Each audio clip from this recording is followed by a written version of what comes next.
अमरावती मोर्शी मुख्य रस्त्यावरून उजव्या बाजूला वळण घेताच हिरव्यागार शेतांच्या मध्यात जाणारा रस्ता नेरपिंगळाईच्या गडावर आपल्याला घेऊन जातो। जाताना आपण प्रवेशद्वारातून आत गेल्यावर लगेचच सुरू होतात देवीला लागणाऱ्या साहित्यांची दुकाने। त्यात पूजेसाठी लागणारे खण, नारळ, कुंकू, लुगडे, प्रसाद अशा विविध साहित्यांनी दुकाने सजली आहेत।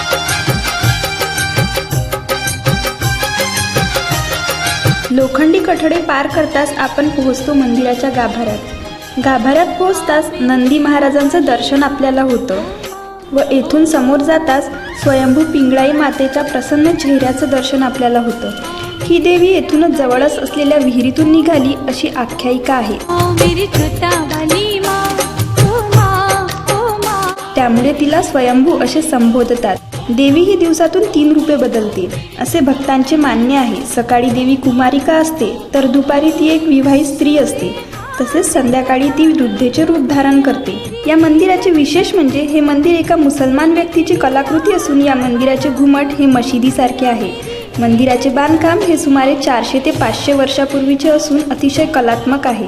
आज आपण आलेलो आहे नेरपिंगळाई येथील पिंगळाई मातेच्या दर्शनाकरिता। नवरात्र उत्सवाला प्रारंभ होऊन 3 दिवस झाले आहे। काय सांगाल भाविकांच्या गर्दीबद्दल? सर्वप्रथम जे भक्त आहेत त्यांना मी नवरात्रीच्या शुभेच्छा देऊ इच्छितो। आई जगदंबेच्या दर्शनाचा सर्वांनी लाभ घ्यावा। मंदिराबद्दल काय विशेष असं सांगा? ही देवी स्वयंभू आहे, हे हिचं विशेष आहे आणि ही देवी दिवसाला 3 रूप बदलते।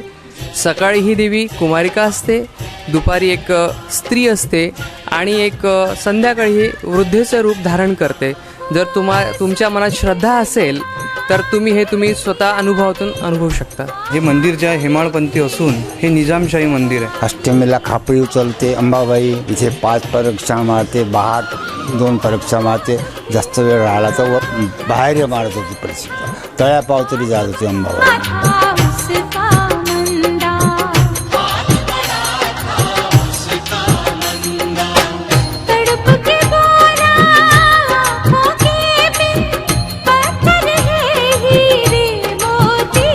सर्व भक्तांची मनोकामना पूर्ण करणारी देवी आई मा पिंगळाईच्या गडाला दर्शन देण्याचा मोह कोणत्याच खऱ्या भक्ताला न आवरणारा आहे।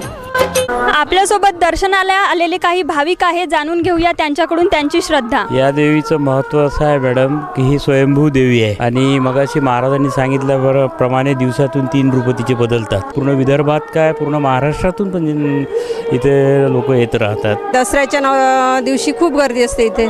सोनं वायासाठी प्रत्येक लोक इथे येतात दसऱ्याला। मी ऐश्वर्या चुनडे, कॅमेरा जर्नलिस्ट अंकुश मुडेकर सह कृषी प्रधान टीव्ही नेरपिंगळाई।